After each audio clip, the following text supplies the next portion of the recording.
اللہ الرحمن الرحیم رب اشرح لی صدری ویسر لی امری واحلل عقدۃ من لسانی یفقهوا قولی رب یسر ولا تعسر رب زدنی علما اللہم فقہنا فی الدین۔ السلام علیکم ورحمۃ اللہ۔ جیسا کہ ہم سیرت نبوی کر رہے ہیں، فرسٹ پارٹ آپ دیکھ چکے ہیں پہلی سیریز، جس میں انٹروڈکشن آف نبی اینڈ ان کا شجرہ نسب اور ان کے بارے میں ساری ڈیٹیل تھی۔ آگے جو ہمارا آج کا ٹاپک ہے وہ ہے حضرت حلیمہ، جنہوں نے دودھ پلایا، جس کے بارے میں پیچھے ہم نے ڈسکس کیا، اور یہ مین پوائنٹس جو ہیں آپ کے ساتھ شیئر کرتے ہیں، انشاءاللہ دل پہ گہرا اثر چھوڑیں گے اور نبی کی محبت جو ہے وہ دلوں میں اور بڑھے گی انشاءاللہ۔ تو چلیے سٹارٹ کرتے ہیں۔ حضرت حلیمہ کے گھر میں برکات کی بارش۔ نبی صلی اللہ علیہ وآلہ وسلم کی آمد کے بعد حلیمہ سعدیہ کے گھر میں برکات کی بارش شروع ہو گئی۔ حلیمہ سعدیہ کی ایک انتہائی کمزور گدھی جو چلنے کے قابل نہ تھی، صحت مند ہو گئی، اور ایک اونٹنی جو دودھ دینے کے قابل نہ تھی، بھر بھر کے دودھ دینے لگی۔ نبی صلی اللہ علیہ وسلم تھے نا، تو اللہ تعالیٰ نے اتنی برکات جو ہیں کر دی، صرف حضرت حلیمہ سعدیہ نے اپنا دودھ نبی صلی اللہ علیہ وسلم کو پلایا تھا۔ حلیمہ کے دودھ میں اتنی برکت ہوئی کہ نبی صلی اللہ علیہ وآلہ وسلم اور ان کے رضائی بہن بھائی جتنے بھی تھے بھائی، پیٹ بھر کے دودھ پیتے، پھر بھی دودھ باقی رہتا۔ سبحان اللہ۔ حلیمہ سعدیہ کا وطن بنو سعد اور قحط زدہ تھا۔ نبی صلی اللہ علیہ وآلہ وسلم کے آتے ہی وہاں خوب برکتیں ہوئی، سبحان اللہ۔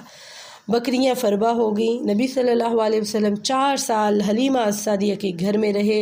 نبی کریم صلی اللہ علیہ وآلہ وسلم کے سینہ مبارک چاک کرنے کا واقعہ بھی یہیں پیش آیا، جس کے بعد آپ صلی اللہ علیہ وآلہ وسلم کو واپس ان کی والدہ کے حوالے کر دیا گیا۔ حضرت انس رضی اللہ عنہ کہتے ہیں کہ انہوں نے نبی کریم صلی اللہ علیہ وآلہ وسلم کے سینے پر چیر کا نشان دیکھا اور لگتا تھا آپ کے سینے کو سیا گیا ہو۔ نبی صلی اللہ علیہ وآلہ وسلم 6 برس کے تھے کہ آپ کی والدہ ابوا کے مقام پر رحلت کر گئیں، فوت ہو گئیں۔ نبی کریم صلی اللہ علیہ وآلہ وسلم اپنی والدہ کی وفات کے بعد اپنے دادا کے پاس رہے، اور ان کی وفات کے بعد آپ کی کفالت کا ذمہ حضرت ابو طالب اور آپ صلی اللہ علیہ وآلہ وسلم کے چچا نے اٹھایا۔ حضرت ابو طالب کے ساتھ ایک تجارتی سفر کے دوران ایک راہب نے پیش گوئی کی کہ آپ صلی اللہ علیہ وآلہ وسلم اللہ کے رسول ہیں اور اللہ انہیں رحمت عالم بنا کر بھیجے گا، یعنی پوری دنیا کے لیے۔ نبی صلی اللہ علیہ وآلہ وسلم نے معاہدے خلوف الفضول اور جنگ فجار میں بھی حصہ لیا۔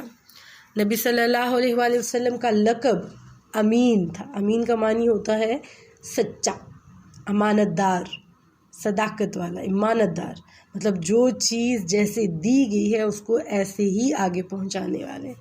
آپ صلی اللہ علیہ وآلہ وسلم ایماندار، فیمس تھے، مشہور تھے۔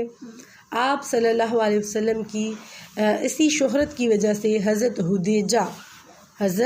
خدیجہ یا خدیجہ بولا جاتا ہے، خدیجہ ویسے بولا جاتا ہے، حضرت خدیجہ رضی اللہ عنہا نے آپ صلی اللہ علیہ وآلہ وسلم کو تجارت کی پیشکش کی تھی۔ جب نبی کریم صلی اللہ علیہ وآلہ وسلم کی عمر مبارک 25 سال کی تھی تو آپ صلی اللہ علیہ وآلہ وسلم کی شادی حضرت خدیجہ رضی اللہ عنہا سے ہوئی۔ آپ صلی اللہ علیہ وآلہ وسلم کی تمام اولاد حضرت خدیجہ رضی اللہ عنہا سے ہوئی، سوائے حضرت ابراہیم کے، جو حضرت ماریہ رضی اللہ عنہا سے تھے۔ آپ صلی اللہ علیہ وآلہ وسلم کے بیٹے بچپن میں ہی فوت ہو گئے، بالکل چھوٹی عمر میں فوت ہو گئی، کیونکہ مہر لگ چکی تھی نا کہ یہ آخری نبی ہیں، لاسٹ نبی ہیں، تمام نبیوں کے سردار ہیں، تو سپوز اگر ان کے بیٹے ہوتے تو پھر نبوت آگے بڑھتی، تو اس لیے نبی صلی اللہ علیہ وسلم جو ہیں ان کے اوپر مہر نبوت تھی، ٹھیک ہے، سٹیمپ لگی ہوئی تھی، تو وہ آخری نبی تھے، تو اس لیے آگے ان کی نسل کو، اس میں اللہ کی حکمت تھی، ٹھیک ہے، تو وہ بچپن میں ہی وفات پا گئے۔ آپ صلی اللہ علیہ وآلہ وسلم کی بیٹیاں اسلام لائیں اور عہد نبوت پایا۔ آپ صلی اللہ علیہ وسلم کی 4 بیٹیاں تھیں، ماشاءاللہ۔ آپ صلی اللہ علیہ وسلم کی بڑی بیٹی حضرت زینب رضی اللہ عنہا تھیں۔ آپ صلی اللہ علیہ وسلم اپنی نواسی امامہ سے کھیلا کرتے تھے، اور آپ صلی اللہ علیہ وسلم نے اپنی بیٹی زینب کے بارے میں فرمایا، مفہوم کچھ اس طرح: میری اس بیٹی نے دین کی خاطر جتنی تکلیف اٹھائی ہے وہ ماضی میں کسی عورت نے نہیں اٹھائی۔ یعنی کہ دین کو حاصل کرنے کے لیے ہمیں بہت سٹرگل کرنا پڑتا ہے۔ آپ صلی اللہ علیہ وآلہ وسلم کی دو بیٹیاں حضرت رقیہ رضی اللہ عنہا اور حضرت کلثوم رضی اللہ عنہا دونوں حضرت عثمان رضی اللہ عنہا کے نکاح میں آئیں۔ آپ صلی اللہ علیہ وآلہ وسلم اپنے بیٹے حضرت ابراہیم کی وفات پر بہت غمزدہ ہوئے۔ آپ صلی اللہ علیہ وآلہ وسلم کی عمر کے 35ویں سال خانہ کعبہ کو باعث سیلاب کی وجہ سے کافی نقصان اٹھانا پڑا، جس کی وجہ سے از سر نو تعمیر کی ضرورت جو ہے وہ پیش آئی۔ خانہ کعبہ کی تعمیر میں نبی کریم صلی اللہ علیہ وآلہ وسلم کے چچا حضرت عباس جو ہیں انہوں نے بھرپور ساتھ دیا، وہ ساتھ رہے، کیونکہ سیلاب کی وجہ سے کافی نقصان جو ہے ان کو اٹھانا پڑا تھا، اس لیے۔ تو انشاءاللہ نیکسٹ سیری میں ملتے ہیں۔